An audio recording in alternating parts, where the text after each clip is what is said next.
Dear student, आपकी भारी demand पे मैं स्टार्ट कर रहा हूँ चैप्टर नंबर हमारा जो 13 है पृष्ठीय क्षेत्रफल और आयतन, उसका मैं लेके आया हूँ इस वीडियो में 13.1 का क्वेश्चन नंबर देखिए 1 से लेके 5 तक काफ़ी इंपॉर्टेंट प्रश्न इजीली हम लोग क्या करेंगे, इसको सॉल्व करना सीख लेंगे। और जो लोग चैप्टर नंबर 14 का डिमांड कर रहे हैं स्टूडेंट, उनका भी वीडियो मैं प्रोवाइड करूँगा, यानी दोनों चैप्टर का मैं वीडियो क्या करूँगा, प्रोवाइड करूँगा। तो बिल्कुल इस वीडियो को लास्ट तक देखिएगा, इजीली सभी प्रश्न आपको समझ में आ जाएंगे। तो चलिए देखते हैं इन प्रश्नों को हम लोग कैसे सॉल्व करते हैं। तो यहाँ पे पहले प्रश्न को ध्यान से समझते हैं। कह रहा है तीन घनों जिनकी भुजाएं क्रमशः 3 सेंटीमीटर, 4 सेंटीमीटर, 5 सेंटीमीटर से एक घन बनाएं तथा नए घन का पृष्ठीय क्षेत्रफल ज्ञात कराएं। यानी कह रहा है कि यहाँ पे तीन घन है, जिसमें से क्या घन का मतलब इजीली समझ रहे हैं। इस पर मैं बेसिक वीडियो भी बनाऊंगा, इसका फार्मूला मैं क्या करूँगा, कैसे बनता है फार्मूला, बिल्कुल फार्मूला आपको याद नहीं करना पड़ेगा, इसका बेसिक वीडियो जल्द ही आपको मिल जाएगा। तो यहाँ पे तीन घन है, जैसे आप लोग क्या करते हैं, वो लूडो खेलते हैं ना, लीडो जिसको कहते हैं, उसको खेलते हैं। तो वहाँ पे जो उसका पासा होता है वो हमारा क्या होता है, घन की आकृति का होता है, ठीक है ना। तो यहाँ बता रहा है कि तीन है, एक का हमारा 3 सेंटीमीटर, एक का 4 है, कि 5 का है। तो यहाँ पे हम सबसे पहले मानते हैं, क्या मानेंगे कि लिखेंगे कि माना नए घन की भुजा, नए घन की भुजा ए, यहाँ पे देखिए सेंटीमीटर है, सेंटीमीटर है, तथा पुराने घनों की भुजाएं A1 बराबर 3 सेंटीमीटर, A1 बराबर 3 सेंटीमीटर, ठीक है ना स्टूडेंट। यहाँ पे A2 बराबर हमारा क्या हो जाएगा, 4 सेंटीमीटर। तो यहाँ पे हम जितने दिया है सबको लिखेंगे। यहाँ पे A3 बराबर हमारा क्या हो गया, 5 सेंटीमीटर। ये हमने मान लिया है कि भाई जो नया घन बन रहा है उसकी भुजा को हमने A माना है, और जो पुरानी वाली जो घन है उनकी भुजाओं को A1, A2, A3 इजीली हमने मान लिया। अब यहाँ पे कंडीशन को स्टूडेंट, यहाँ पे हमको कंडीशन को समझना है। तो यहाँ पे बता रहा है कि यहाँ पे क्या किया जाए, जो तीनों घन हैं उन्हीं को मिला के क्या किया जा रहा है, नया घन बनाया जा रहा है। तो आपको याद रखना है स्टूडेंट कि आयतन में बिल्कुल कोई परिवर्तन नहीं होता है। जैसे मान लीजिए 10 आप क्या कीजिए, छोटे छोटे गोली ले लीजिए और सबको पिघला के क्या कीजिए, बड़ा सा एक गोला बना दीजिए, तो उनका आयतन जो होगा सेम रहता है, यानी आयतन में बिल्कुल हमारा परिवर्तन नहीं होता। तो इस चीज़ को आपको याद रखना है कि कितना भी पिघला के, कितना भी बड़े हो या छोटे हो, कितना भी टुकड़ों में उसको बांट देंगे, उसका जो आयतन होगा हमारा क्या होता है, सेम होता है। तो यहाँ पे हम लोग लिखेंगे स्टूडेंट क्या, प्रश्नानुसार। यहाँ पे हम लोग लिखेंगे प्रश्नानुसार। तो प्रश्न में क्या होगा स्टूडेंट, यहाँ पे कि नए घन का आयतन बराबर पुराने घनों का आयतन। यहाँ पे हम लोग लिखेंगे कि नए घन का आयतन बराबर पुराने घनों का आयतन, घनों का आयतन। यहाँ नहीं, तीन गो जो घन है पुराना वाला उनका ये है आयतन। हम इसको निकाल क्यों रहे, हम लोग क्यों यहाँ पे आयतन का फार्मूला लिखे हैं। यहाँ पे तो हमें लिखा है पृष्ठीय क्षेत्रफल निकालना है, लेकिन हम लोग यहाँ पे क्या कर रहे हैं स्टूडेंट, यहाँ पे लिख रहा है मतलब घनों का आयतन निकाल रहे हैं। तो इसके इसलिए निकाल रहे हैं क्योंकि हमारे पास भुजा का मान नहीं पता है। तो यहाँ से इजिली क्या हो जाएगा, हमें भुजा का मान पता चल जाएगा, ए की वैल्यू पता चल जाएगा। और जब ए की वैल्यू पता चल जाएगा तो इजिली हम क्या करेंगे, उसका पृष्ठीय क्षेत्रफल निकाल सकते हैं। स्टूडेंट यहाँ क्या होता है, जो आयतन का हमारा फार्मूला होता है हमारा ए की होता है, नहीं भुजा का क्यू होता है, ठीक है ना। या बोल सकते हैं भुजा गुणे भुजा गुणे भुजा। और यहाँ पे जो पृष्ठीय क्षेत्रफल का घन का फार्मूला हमारा होता है 6 गुणे भुजा स्क्वायर होता है, ठीक है ना। तो जब तक हमारे पास ए की वैल्यू रहेगा नहीं तब तक हम इसका क्या करेंगे, पृष्ठीय क्षेत्रफल नहीं निकाल पाएंगे। तो यहाँ पे देखिए इसके लिए फार्मूला हो जाएगा भुजा का क्यू यानी ए क्यू बराबर यहाँ हमारा हो जाएगा A1 का क्यू प्लस A2 का क्यू प्लस हमारा क्या हो जाएगा यहाँ पे A3 का क्यू, क्योंकि हमारा क्या होता है, घन का आयतन का फार्मूला होता है भुजा का क्यू, ठीक है ना। तो यहाँ पे देखिए इसकी वैल्यू तो हमें नहीं पता है, तो यहाँ पे हम लिखते हैं कि A क्यूब बराबर, यहाँ पे A1 की वैल्यू मुझे पता है, तो यहाँ पे लिखते हैं 3 का क्यूब प्लस यहाँ पे हो जाएगा 4 का क्यूब प्लस हमारा क्या हो जाएगा, यहाँ पे 5 का क्यूब हो जाएगा, यानी A क्यूब बराबर यहाँ पे हो जाएगा 3 त्रिक 9 त्रिक 27, 6 को 16 को 64, ये हो जाएगा, ये हमारा हो जाएगा 125। 5 का क्यूब करेंगे तो 125। स्टूडेंट यहाँ पे हो जाएगा A क्यूब बराबर हमारा हो जाएगा, इसको जोड़ेंगे तो आपका आएगा 216। शेष पार्ट को मैं यहाँ पे सॉल्व करूँगा ताकि आपको इजीली दिखाई दे। तो यहाँ पे देखिए स्टूडेंट, यानी A बराबर यहाँ से हो जाएगा हमारा कड़ी में 216 यहाँ पे लिखेंगे 3, क्योंकि इसका निकालना पड़ेगा घनमूल, क्योंकि यहाँ पे 3 घात है तो घनमूल निकालते हैं, 2 घात रहता है तो वर्गमूल निकालते हैं। इजीली समझ रहे हैं। तो यहाँ पे a बराबर हो जाएगा 3, यहाँ पे करड़ी यहाँ पे हो जाएगा 6 गुणे 6 गुणे 6, यानी इसको क्या लिख सकते हैं 3 बारी 6 6 लिख सकते हैं, क्योंकि गुणा करेंगे तो हमारा सेम आएगा। और यहाँ पे 3 3 का जोड़ा बनाते हैं तो a बराबर यहाँ पे स्टूडेंट हमारा क्या हो जाएगा 6 हमारा हो जाएगा सेंटीमीटर। तो इजीली हमने क्या निकाल लिया, यहाँ पे हमने निकाल लिया कि भाई नए घन की जो भुजा होगी 6 सेंटीमीटर होगी, तो इजीली इसका हम लोग पृष्ठीय क्षेत्रफल निकाल सकते हैं। तो यहाँ पर हम लोग लिखेंगे क्या कि नए घन का पृष्ठीय क्षेत्रफल बराबर, यहाँ पे देखिए जो घन का पृष्ठीय क्षेत्रफल का फार्मूला होता है 6 गुणे भुजा स्क्वायर, यानी 6 और यहाँ पे भुजा a है तो यहाँ पे a स्क्वायर लिखते हैं बराबर 6 गुणे 6। ए इसकी भुजा देखिए a का मान कितना आया, यहाँ पे 6 आया तो 6 का स्क्वायर हो जाएगा, यानी हो जाएगा 6 गुणे 6 गुणे 6, यानी इजीली देख सकते हैं 3 बार ही है तो 216 ही आएगा। तो 216 यहाँ पे हो जाएगा हमारा क्षेत्रफल है तो सेंटीमीटर स्क्वायर, यही स्टूडेंट हमारा क्या हो जाएगा आंसर हो जाएगा। इजीली क्या कर सकते हैं, इस तरीके से आयतन को बराबर करके इजीली हम क्या कर सकते हैं, ऐसे क्वेश्चनों को सॉल्व कर सकते हैं। तो मुझे आशा है स्टूडेंट ये क्वेश्चन आपको इजीली समझ में आ गया होगा। अगर समझ में आ गया तो इसका स्क्रीनशॉट लीजिए, फिर हम देखते हैं नेक्स्ट क्वेश्चन दूसरा नंबर। देखिए लास्ट वाला जो क्वेश्चन है बहुत ही इंपॉर्टेंट है। यहाँ पे 2 घनों को जोड़ के एक घनाभ बना जा रहा है और वहां से हमें क्या करना है पृष्ठीय क्षेत्रफल निकालना है। तो इसको जरूर देखें क्योंकि बहुत इंपॉर्टेंट ये क्वेश्चन होता है। तो चलिए पहले दूसरा नंबर देखते हैं, उसके बाद हम अन्य प्रश्नों को देखेंगे। तो देखिए सुनो दूसरा नंबर प्रश्न क्या कह रहा है, कह रहे 53 सेंटीमीटर गुणे 40 सेंटीमीटर गुणे 15 सेंटीमीटर आकार का एक ठोस घनाभ पिघलाया जाता है। यहाँ पे आपको गौर करना है कि यहाँ पे ये जो हमारा दिया हुआ है ये क्या दिया हुआ है, लंबाई है, ये चौड़ाई है, ऊंचाई, यानी घनाभ का जो आकृति है, घनाभाकार जो आकृति है उसकी लंबाई चौड़ाई दिया हुआ है। कह रहा है इसको पिघला के हमें क्या करना है, उससे बेलनाकार पाइप बनाए जाते हैं। यानी कह रहा है कि हमें क्या करना है, घनाभ को पिघला के क्या बना देना है, हमें यहाँ पे बेलनाकार पाइप बनाया जाता है जिसका बाह्य और आंतरिक व्यास क्रमशः 8 सेंटीमीटर और 7 सेंटीमीटर है। पाइप की लंबाई बताइए, यानी एल की वैल्यू हमें ज्ञात करना है। तो इजीली इसको सॉल्व कर लेते हैं। सबसे पहले जो चीजें हमें दी गई है उसको हम लोग लिख लेते हैं स्टूडेंट। तो यहाँ पे देखिए ये घनाभ के लिए लंबाई है, तो यानी एल की वैल्यू हमको दिया हुआ है यहाँ पे 53 सेंटीमीटर, इजीली देख सकते हैं। और ये जो 40 है हमारा क्या है, चौड़ाई है, तो इसको हम लोग 20 से दिखाते हैं। तो बी हमको दिया हुआ ये 40 सेंटीमीटर। और यहाँ पे लंबाई चौड़ाई ऊंचाई को हम लोग स्टूडेंट दिखाते हैं यच से, तो यच हमको दिया हुआ ये 15 सेंटीमीटर, तो इसको भी लिख लेते हैं। आपको एक चीज़ याद रखना है कि आंतरिक त्रिज्या को स्टूडेंट यहाँ पे हम लोग क्या करते हैं, स्मॉल आर से दिखाते हैं, और बाह्य त्रिज्या को हम लोग क्या करते हैं, कैपिटल आर से दिखाते हैं। तो यहाँ पे लेकिन हमें ये व्यास दिया हुआ है, तो यहाँ पे कैपिटल आर की जो वैल्यू हो जाएगी यहाँ पे क्या हो जाएगा 8 बटे हमारा हो जाएगा 2, क्योंकि हमारा जो व्यास होता है वो त्रिज्या का 2 गुना होता है और त्रिज्या क्या होता है, व्यास का आधा होता है। तो इसको काटेंगे तो इजीली हमारा आएगा 4 सेंटीमीटर।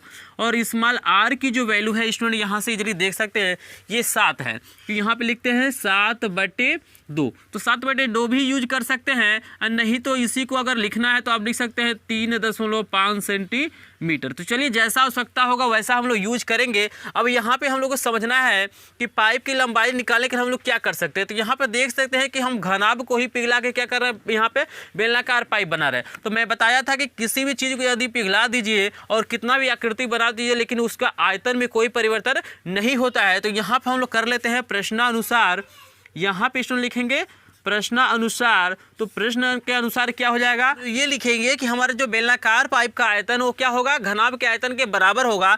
तो यहाँ पे हम लोग लिखेंगे स्टूडेंट कि बेलनाकार पाइप का आयतन बराबर घनाभ का आयतन। तो यहाँ पे स्टूडेंट इजीली देख सकते हैं जो बेलन का आयतन का फार्मूला होता है हमारा होता है पाई आर स्क्वायर एच होता है। लेकिन इसने यहाँ पे देखिएगा यहाँ पे हमसे ऊंचाई नहीं पूछा है, यहाँ पे लंबाई पूछा है। तो जो ऊंचाई होता है ना, जैसे अगर ये बेलन है तो इसकी ऊंचाई क्या होती है, इसकी लंबाई का काम करता है। तो यहाँ एच के जगह पे हम लोग क्या लिख लेंगे, यल लिख लेंगे। लेकिन यहाँ पे आंतरिक त्रिज्या दिया हुआ है, तो यहाँ पे जब इसको हम लोग माइनस करेंगे, अगर कैपिटल आर इसको कर दूँ और माइनस क्या करना पड़ेगा, हमें करना पड़ेगा ये हमारा जो आंतरिक त्रिज्या उसको माइनस करना पड़ेगा। तो pi small r square L, तो यहाँ से हम लोग पाई और एल कॉमन लेंगे तो हमारा हो जाएगा कैपिटल आर का स्क्वायर माइनस क्या हो जाएगा स्मॉल आर का स्क्वायर। क्योंकि यहाँ पे बाह्य आयतन में से हमें आंतरिक आयतन को क्या करना पड़ेगा, माइनस करना पड़ेगा। तो ये हमारा यहाँ पे फार्मूला बन जाएगा। तो यहाँ पे हमारा हो जाएगा पाई एल कैपिटल आर का स्क्वायर माइनस स्मॉल आर का स्क्वायर इक्वल टू हमारा देखिए घनाभ के लिए होता है एल बी एच, यानी लंबाई गुणे चौड़ाई गुणे ऊंचाई। हमारा क्या होता है एल गुणे बी गुणे हमारा होता है एच होता है। तो यहाँ पे स्टूडेंट पाई की वैल्यू हम लोग रख सकते हैं 22/7 और यहाँ पे एल को वैसे ही छोड़ देते हैं। कैपिटल आर की वैल्यू मेरे पास 4 है तो 4 का कर देते हैं स्क्वायर, लेकिन यहाँ पे कोष्टक को करना पड़ेगा चेंज और माइनस ये हमारा कितना आया है 7/2 का भी स्क्वायर लिख सकते हैं, नहीं तो 3.5 का स्क्वायर लिख दीजिए, इसमें कोई दिक्कत नहीं है। और बराबर एल की वैल्यू मेरे पास स्टूडेंट 53 है तो यहाँ पे 53 लिखते हैं गुणे यहाँ पे बी की वैल्यू 40 है तो 40 लिखते हैं, एच की वैल्यू 15 है तो 15 लिखते हैं। तो यहाँ पे देखिएगा स्टूडेंट यहाँ पे 7 हमारा भाग है तो इधर जाएगा तो गुणा होगा और 22 गुणा है तो इधर जाएगा तो भाग हो जाएगा। तो यहाँ पे हम लोग एल को वैसे ही लिख लेते हैं, यहाँ पे 4 का स्क्वायर करेंगे तो 16 आएगा माइनस यहाँ पे देखिए 3.5 का स्क्वायर करेंगे यानी 3.5 गुणे 3.5 करेंगे तो हमारा आएगा ये 12.25 आएगा। आप स्क्वायर करके देख सकते हैं, अगर कहीं भी दिक्कत होगा कमेंट सेक्शन में पूछिएगा।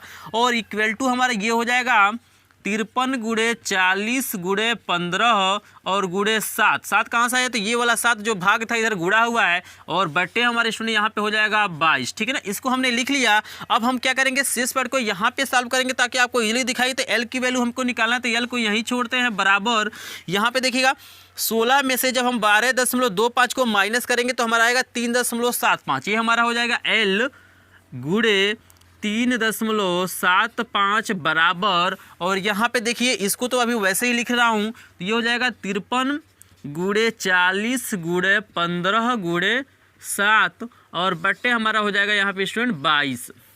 तो यहाँ पे स्टूडेंट आप चाहे तो यहाँ से काट सकते हैं, इसको छोटा कर सकते हैं, नहीं तो यहाँ पे हम लोग लिख सकते हैं कि एल बराबर हमारा हो जाएगा स्टूडेंट कि 53 गुणे 40 गुणे 15 गुणे 7 और बट्टे हमारा हो जाएगा 22 गुणे 3.7। कैसे हुआ तो ये गुणा है तो इधर जाएगा तो भाग हो जाएगा, यानी एल बराबर यहाँ पे स्टूडेंट हो जाएगा। देखिए ऊपर वाले का जब आप गुणा करेंगे तो आपका आएगा कि 222,600 बाई हमारा हो जाएगा, इसका गुणा करेंगे तो आपका आएगा स्टूडेंट यहाँ पे 82.5 यानी एल बराबर यहाँ से हो जाएगा। तो यहाँ देखिए एल की वैल्यू इजीली निकल जाएगा। जब हम क्या करेंगे इसमें इससे भाग करेंगे तो इजीली हमारा जो निकल के आएगा स्टूडेंट आएगा कि 2698.1 सेंटीमीटर। तो ये स्टूडेंट हमारा क्या हो जाएगा आंसर हो जाएगा।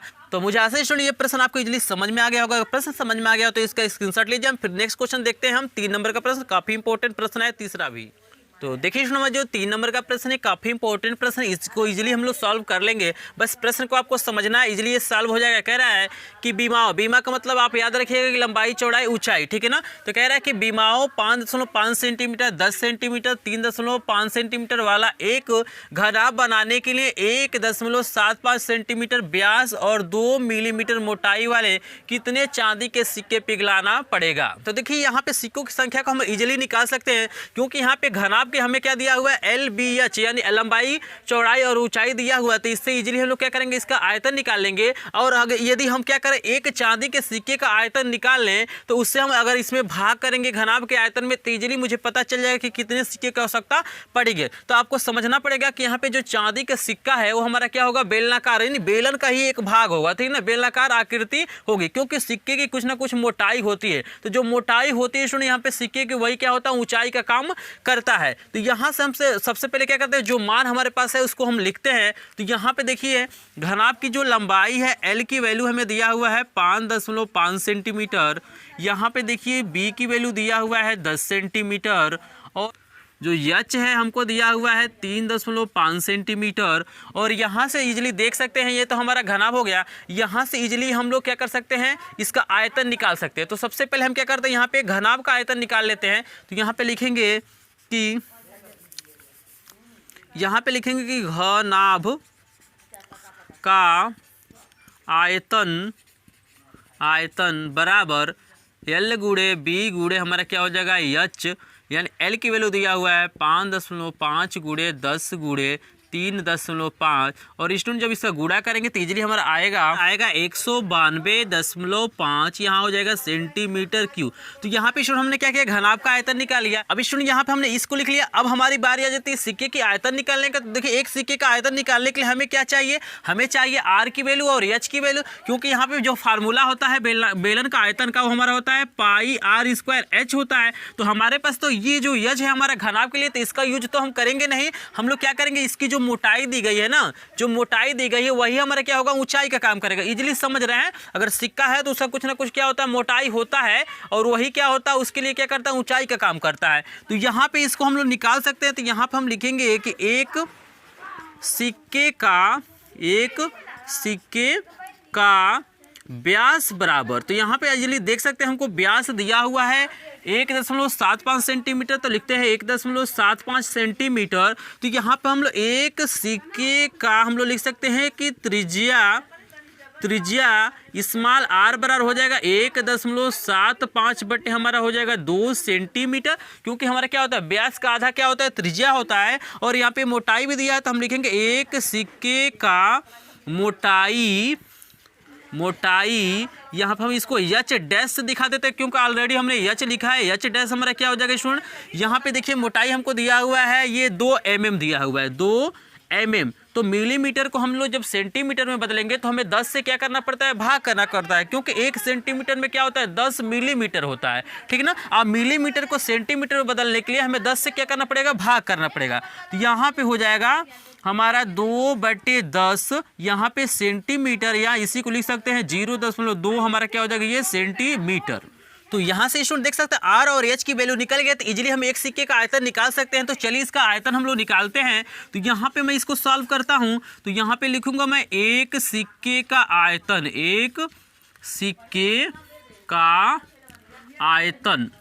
देखिएगा एक सिक्के का जो आयतन के लिए हमारा फार्मूला होगा पाई आर स्क्वायर एच डैश, क्योंकि हमने यहाँ पे सिक्के की ऊंचाई को क्या माना है, एच डैश माना है। तो पाई की जो हमारी वैल्यू होती है 22/7 गुणे आर स्क्वायर, यानी आर की वैल्यू कितना है 1.75/2। तो यहाँ पे स्टूडेंट हमारा हो जाएगा 1.75/2 गुणे 1.75/2 गुणे एच डैश की वैल्यू हमारे पास है 0.2 भी भर सकते हैं, नहीं तो 2/10 या 1/5 रखेंगे तब भी बात क्या है, हमारा वही होगा। तो यहाँ पे स्टूडेंट यहाँ पे हमारा हो जाएगा, देख सकते हैं ये 2 से हमारा ये कट जाएगा 0.1, और यहाँ पे देखिएगा दशमलव है, और ये 2 से हमारा कट जाएगा 11 बारी में, यानी हमारे पास बचेगा 11 गुणे 1.75 गुणे 1.75 गुणे 0.1 बटे यहाँ पे स्टूडेंट हमारा बचेगा 7। और जब स्टूडेंट यहाँ पे ऊपर वाले का जब आप गुणा करेंगे ना, ऊपर वाले जो भी संख्या है इसका जब गुणा करेंगे तो इजीली हमारे पास आएगा 3.36875, और ये बट्टे का हमारा लग जाएगा 7। और यहाँ पे स्टूडेंट जब इसको भाग करेंगे, यानी 3.36875 में जब 7 से भाग करेंगे तो इजीली हमारा आएगा 0.4812 यही हमारा क्या हो जाएगा, यहाँ पे सेंटीमीटर क्यूब एक सिक्के का आयतन हो जाएगा। तो देखिए स्टूडेंट यहाँ पे क्या करना है, हमें सिक्के को पिघला के ही क्या करना है, हमें घना बनाना। तो यहाँ पे एक सिक्के का जो हमारा आयतन है वो क्या हो जाएगा, यानी जितने भी सिक्के होंगे सबका आयतन क्या होगा, इस घनाभ के आयतन के बराबर होगा। तो यहाँ पे हम लोग क्या करते हैं, एक घनाभ के आयतन में एक सिक्के के आयतन से भाग करेंगे और इजीली हमारा सिक्कों की संख्या यहाँ पे निकल जाएगा। तो यहाँ पे लिखेंगे कि कुल सिक्कों की संख्या, तो यहाँ पे संख्या में हम आप चाहें तो लिख सकते हैं कि घनाभ का आयतन बटा एक सिक्के का आयतन, आप लिखना चाहते हैं तो लिख सकते हैं। तो हमारे पास घनाभ का आयतन है 192.5 बटे 0.48125, और स्टूडेंट जब यहाँ पे भाग करेंगे तो आपका इजीली आएगा 400। तो यही हमारा क्या हो जाएगा, आंसर हो जाएगा। आप भाग करके देखिएगा, अगर कहीं भी दिक्कत हो कमेंट सेक्शन में आप कमेंट जरूर कीजिएगा। तो इसका स्क्रीनशॉट ले लीजिए, क्योंकि ऐसा सोल्यूशन आपको देखने के लिए कहीं नहीं मिलेगा। तो चलिए नेक्स्ट क्वेश्चन देखते हैं हम 4 नंबर प्रश्न को। तो देखिए स्टूडेंट, हमारा जो 4 नंबर प्रश्न है 3 नंबर पे ही बेस्ड है। थोड़ा सा यहाँ भी हमें क्या करना है, यहाँ पे गोलियों की संख्या निकालना है। तो यहाँ पे दिया हुआ है कि हमें बीमाएँ दिया हुआ है। यहाँ देख सकते हैं एक धातु का क्या है, सीट है, और वो क्या है, घनाभाकार है। ठीक है ना, जो सीट है कैसा है, घनाभाकार है। तो यहाँ पे इसकी हमें दी गई लंबाई, चौड़ाई और ऊंचाई दिया हुआ है। तो इजीली हम लोग क्या कर सकते हैं, यहाँ पे मतलब धातु का सीट का आयतन निकाल सकते हैं। और हमें यहाँ पे बताना है कि कितनी गोलियां उसको पिघला के बनाई जा सकती हैं। लेकिन यहाँ पे जो गोलियों का व्यास होना चाहिए 5 सेंटीमीटर होना चाहिए। तो यहाँ पे इजीली हम इसकी संख्या को निकाल लेंगे हम। तो देखिए हम लोग क्या करेंगे, सबसे पहले इस मतलब जो एक धातु का टुकड़ा है, सीट है, उसका आयतन निकालेंगे। फिर हम लोग क्या करेंगे, एक गोली का आयतन निकालेंगे, और एक गोली के आयतन से हम क्या करेंगे, इस धातु के आयतन में क्या करेंगे, भाग करेंगे। इजीली हमारा क्या हो जाएगा, यहाँ पे गोलियों की संख्या निकल जाएगा। लेकिन यहाँ पे मेन जो चीज यहाँ पे ये है कि यहाँ पे देख रहे हैं मात्रक बिल्कुल एक जैसे नहीं है। तो यहाँ पे क्या करना पड़ेगा, सभी मात्रकों को पहले सेंटीमीटर में बदलना पड़ेगा, क्योंकि जो गोलियों का व्यास है वो क्या दिया हुआ है, सेंटीमीटर में दिया हुआ है। और देखिए क्या हम लोग इस गोली का आयतन निकाल सकते हैं, तो बिल्कुल निकाल सकते हैं, क्योंकि गोले का जो आयतन हमारा होता है 4/3 पाई आर क्यू होता है। तो हमें व्यास दिया हुआ, तो यहाँ से आर की वैल्यू इजीली हम लोग निकाल सकते हैं। तो इजीली आप कंसेप्ट को समझ गए होंगे कि कैसे हमें क्या करना है। तो चलिए इसको हम लोग सॉल्व करते हैं। तो यहाँ पे हम लोग लिखते हैं कि धातु की सीट का आयतन बराबर, यहाँ पे हम लिखेंगे कि धातु के सीट का आयतन बराबर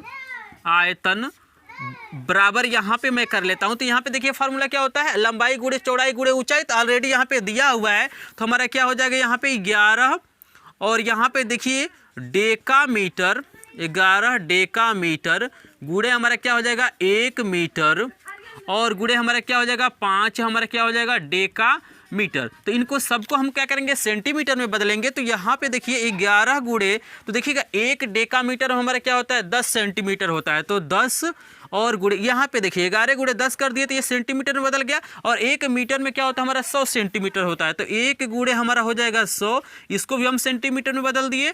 गुणे यहाँ पे देखिए 5 गुणे 10, इसको भी हम सेंटीमीटर में बदल दिए। यानी हमारे यहाँ पे गुणा करेंगे तो इजीली हो जाएगा। देखिए 11 × 5 = 55, और यहाँ पे कितना जीरो है, 1 2 3 4 जीरो, तो यहाँ पे 4 जीरो, और यहाँ पे हम लिखते हैं सेंटीमीटर क्यूब। इजीली समझ रहे हैं। आप चाहें तो यहाँ लिख सकते हैं कि L बराबर B बराबर, यहाँ पे H बराबर, फिर वहीं पे क्या कीजिए उसको बदल लीजिए। फिर यहाँ पे आप फार्मूला लिख दीजिए कि धातु के सीट का आयतन बराबर L गुणे B गुणे H, और फिर उस वैल्यू को भरेंगे। बात क्या है वही है। तो यहाँ तक आप इजीली समझ गए कि हमने यहाँ पे धातु के सीट का आयतन निकाल लिया। अब हम लोग लिखेंगे कि एक गोली का व्यास बराबर हमको दिया हुआ ये 5 सेंटीमीटर, ठीक है ना। तो एक गोली का जो त्रिज्या होगा, यहाँ पे लिख सकते हैं कि त्रिज्या स्मॉल r बराबर क्या हो जाएगा 5/2 सेंटीमीटर। तो यहाँ पे भाग नहीं करते हैं, 5/2 रखेंगे, इजीली हमारा सॉल्व हो जाएगा। तो अब हम लोग चलते हैं, यहाँ पे त्रिज्या निकल गया, तो निकालते हैं कि एक गोली का आयतन बराबर, यहाँ पे स्टूडेंट हम लोग क्या लिखेंगे कि एक गोली का आयतन बराबर। तो यहाँ पे देखिए फार्मूला जो हमारा होगा स्टूडेंट, यहाँ पे इसको मैं यहाँ पे सॉल्व करता हूँ ताकि आसानी से मैं लिख पाऊंगा। तो यहाँ पे होता है फार्मूला 4/3 पाई आर क्यू। तो यहाँ पे हो जाएगा 4/3 पाई की वैल्यू हमारा हो जाएगा 22/7 गुणे आर की वैल्यू मेरे पास है 5/2। तो यहाँ पे लिखते हैं 5/2 गुणे 5/2 गुणे हमारा हो जाएगा 5/2, क्योंकि यहाँ पे क्यू है तो हमें क्या करना पड़ेगा 3 बार ही लिखना पड़ेगा। तो यहाँ से इजीली देख सकते हैं कि कुछ वैल्यू कट सकता है क्या, तो बिल्कुल कट सकता है। ये हमारा देखिए 1 2, ये 2 2 है, 2 2 4 होगा, तो इस 4 को काट देते हैं। और यहाँ पे और कुछ तो कटने वाला दिखाई नहीं दे रहा, तो इसको हम क्या करते हैं इससे काट लेते हैं, इस 2 से, ये 11 बारी में कट जाएगा। यानी स्टूडेंट यहाँ पे हो जाएगा 11 गुणे 5 गुणे 5 गुणे 5/7 त्रिकी हमारा हो जाएगा 21 बराबर। तो देखिए स्टूडेंट यहाँ पे जब इसका गुणा करेंगे तो आपका आएगा ये 13 75, और यहाँ पे बट्टे हमारा हो जाएगा 21। ये हमारा आयतन है तो हम लिखते हैं सेंटीमीटर क्यूब में। यानी एक गोली का हमारा आयतन इतना हो गया, हमारे पास जो धातु का सीट था उसका आयतन इतना हो गया। तो यहाँ पे गोलियों की संख्या को हम लोग इजीली निकाल सकते हैं। तो यहाँ पे लिखेंगे गोलियों की संख्या। अब फार्मूला लिखना चाहते हैं तो लिख सकते हैं कि यहाँ पे सीट का आयतन बट्टे क्या हो जाएगा एक गोली का आयतन। तो यहाँ पे मैं फार्मूला को लिखता नहीं, डायरेक्ट मान भरता हूँ। तो यहाँ पे हो जाएगा 55, 4 0 है तो 4 0 लिखते हैं, बट्टे यहाँ पे हो जाएगा 13 75, और बट्टे हमारा क्या है 21। तो देखिएगा ये 21 जो है ऊपर गुणा हो जाएगा, यानी यहाँ पे इसको जब सॉल्व करेंगे तो हो जाएगा 55, यहाँ पे 4 0 गुणे 21 और बट्टे हमारा क्या हो जाएगा यहाँ पे 13 75 और स्टूडेंट जब यहाँ पे भाग करेंगे, जैसे इसको आप काट सकते हैं, यहाँ पे 5 से कटने वाला है तो इसको काट के आप सॉल्व कर सकते हैं, लेकिन हमारा जो आंसर यहाँ पे स्टूडेंट निकल के आएगा जब इसको भाग करेंगे तो आएगा 8400। 8400 क्या होगा यहाँ पे गोलियों की संख्या होगा, तो यही हमारा क्या हो जाएगा आंसर हो जाएगा। तो मुझे आशा है स्टूडेंट ये भी प्रश्न आपको इजीली समझ में आ गया, कंसेप्ट आपको समझना चाहिए कि कैसे इसका संख्या को हम लोग निकाल रहे हैं, ठीक है ना, क्योंकि आयतन में कोई भी परिवर्तन नहीं होता है। तो हम तो इजीली इस प्रश्न को समझ गए। चलिए 5 नंबर प्रश्न देखते हैं, स्क्रीनशॉट लेना चाहते हो तो ले सकते हैं। तो फाइनली हम लोग लास्ट वाले प्रश्न पे आ गए हैं। तो यहाँ पे देखिए स्टूडेंट हमारा ये प्रश्न काफ़ी इंपॉर्टेंट हो जाता है, क्योंकि यहाँ पे दिया है कि 2 घनों जिसमें से प्रत्येक की भुजा 10 सेंटीमीटर है। तो यानी 2 घन है जिसमें से प्रत्येक की भुजा हमारे क्या है 10 सेंटीमीटर है। कह रहा है कि संलग्न फलकों को मिलाकर एक घनाभ बनाया जाता है, इससे प्राप्त घनाभ का पृष्ठीय क्षेत्रफल ज्ञात करना। तो इजीली इसको हम लोग सॉल्व कर सकते हैं। हमें बस क्या चाहिए, एल की वैल्यू चाहिए, बी की वैल्यू चाहिए और एच की वैल्यू चाहिए। तो यहाँ पे हम लिखते हैं कि एल बराबर, यहाँ पे लिख लेते हैं बी बराबर, यहाँ पे लिखते हैं एच बराबर। यहाँ पे देखिएगा ये मान कैसे निकालेंगे, तो यहाँ पे आप फिगर देख सकते हैं कि इस फिगर में आपको दिखाई दे रहा है कि दोनों घनों को जब एक पास सटा के रख रहे हैं तो यहाँ पे जो इसकी चौड़ाई है, चौड़ाई देख सकते हैं ये वाली चौड़ाई आपकी, तो चौड़ाई तो हमारी 10 सेंटीमीटर ही रहेगी, ऊंचाई भी हमारी क्या हो जाएगी 10 सेंटीमीटर ही रहेगी, लेकिन यहाँ पे लंबाई क्या हो जाएगा बदल जाएगा, क्योंकि जब दोनों को एक पास सटा रहे हैं तो स्टूडेंट देख सकते हैं कि 10 इसकी भुजा है और 10 इसका भुजा है, तो 10 हमारा क्या हो जा रहा है 20 हो जा रहा है। यही आपको समझना, इजीली क्वेश्चन सॉल्व हो जाएगा। तो ये हमारा क्या हो जाएगा 20 सेंटीमीटर, इजीली समझ सकते हैं, क्योंकि हमारा क्या है जो घन है उसके लिए जो हमारा भुजा दिया हुआ है 10 सेंटीमीटर दिया है, तो लेकिन यहाँ पे जो घनाभ है उसकी लंबाई क्या हो जाएगी a प्लस ए, यानी भुजा को अगर a माने तो a प्लस ए यानी 10 प्लस 10 कितना हो जाएगा 20 सेंटीमीटर। अगर ये कंसेप्ट समझ गए हैं फिगर में तो इजीली इसको सॉल्व कर सकते हैं। तो यहाँ पे हम लोग निकालेंगे, लिखेंगे कि घनाभ का पृष्ठीय क्षेत्रफल बराबर फार्मूला होता है 2 हमारा होता है L B plus B H plus हमारा होता है एच एल। यही हमारा क्या होता है फार्मूला होता है। एल लंबाई होता है, बी चौड़ाई होता है, एच क्या होता है ऊंचाई होता है। तो सारी वैल्यू हमारे पास पता है, तो इजीली यहाँ पे भरेंगे, इजीली हमारा आंसर आ जाएगा। तो हमारा हो जाएगा 2 कोष्टक में एल की वैल्यू मेरे पास कितना है, इजीली देख सकते हैं 20 है, तो 20 गुणे बी की वैल्यू 10 प्लस बी की वैल्यू यहाँ भी 10, एच की वैल्यू 10 प्लस एच की वैल्यू यहाँ पे क्या है 10 गुणे एल की वैल्यू मेरे पास है 20। तो यहाँ पे हम वैल्यू को क्या करते हैं पुट करते हैं, और यहाँ पे जब इसको सॉल्व करेंगे स्टूडेंट तो आपका हो जाएगा ये 20 दहा में 200 प्लस 10 दहा में 100 प्लस ये हो जाएगा 20 दहा में 200, ठीक है ना। तो यहाँ पे कितना हो जाएगा 200 और 200 कितना हो जाएगा 400 और 100 और जोड़ेंगे तो 500, तो 2 गुणे 500 यानी आपका हो जाएगा 1000। ये क्या हो जाएगा यहाँ पे स्टूडेंट देख सकते हैं ये हमारा क्या है क्षेत्रफल है, तो यहाँ पे हमारा हो जाएगा सेंटीमीटर स्क्वायर। तो यही हमारा क्या हो जाएगा आंसर हो जाएगा। बस आपको फिगर को समझना है, इजीली आपका क्वेश्चन क्या हो जाएगा सॉल्व हो जाएगा। तो मुझे आशा है स्टूडेंट ये भी प्रश्न आपको इजीली समझ में आ गया। अगर समझ में आ गया हो तो इसका स्क्रीनशॉट लीजिए। अगर वीडियो पसंद आया, आपको कुछ नॉलेज मिला हो, कुछ अलग सीखने के लिए मिला हो तो वीडियो को लाइक कीजिएगा। चैनल पे नए होंगे तो चैनल को सब्सक्राइब भी कर लीजिए, क्योंकि बालाजी प्रकाशन का एक क्वेश्चन का सोल्यूशन सिर्फ यहीं पे देखने के लिए मिलता है। तो मिलेंगे आपसे नेक्स्ट वीडियो में, तब तक के लिए आपका धन्यवाद।